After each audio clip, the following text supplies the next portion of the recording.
The Honourable Leader of the Official Opposition. Mr. Speaker, the government's priorities are all wrong. They're racking up $17 billion in debt. They're running a cash deficit as well, yet they refuse to make meaningful cuts in the number of managers or trim bloated expenses. They focus their cutting on the front lines and on our most vulnerable citizens. They don't seem to have any trouble making life easier for criminals, but are reluctant to help victims. The work done by Little Warriors helping child victims of sexual abuse is critical. Doesn't the Premier agree? Well, Mr. Speaker, it's fundamental to the work that we have to do as a community and government, Mr. Speaker.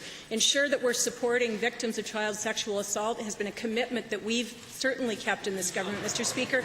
We have partnerships with community agencies like Zebra Foundation here in Edmonton, the Child Advocacy Centre in Calgary, work with many of the sexual assault centres across this province. In fact, Mr. Speaker, we have funded in the last year $18 million with respect to these programs. We think these are important programs. We want to make sure that we get good results for people that have been victims, Mr. Speaker, and we're always prepared to do that work.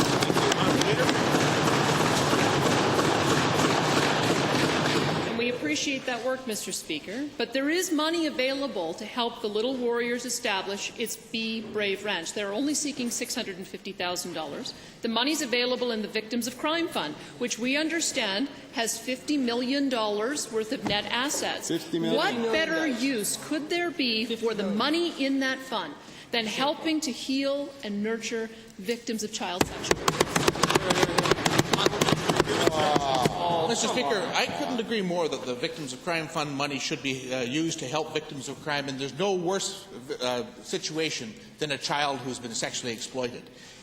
In this particular case, I met with Little Warriors on October 18th, 2012, to talk about the Be Brave Ranch program and ask specifically for a business case and for a treatment plan so that we could know that any investment in that project would yield results. I'm awaiting that information, Mr. Speaker, and when that comes, I'm more than happy to deal with that particular issue. It's more than $650,000 as a capital grant. It's operating money as well. That's money, that's Albertans' money that they want to be used well, and we want. Thank you, Honourable Minister. Honourable Leader.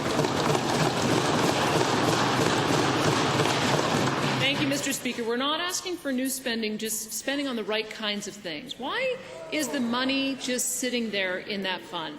Why not make a commitment today to support a charitable group, Little Warriors, that helps the victims of child sexual abuse, and just make the commitment today? Hear, hear. Well, Mr. Speaker, I would think that this honourable member, more than anyone, given what they've espoused over the years about the effective use of public funds, would know that you have to have a process for any project. There's no shortage of really wonderful projects that are brought in the door.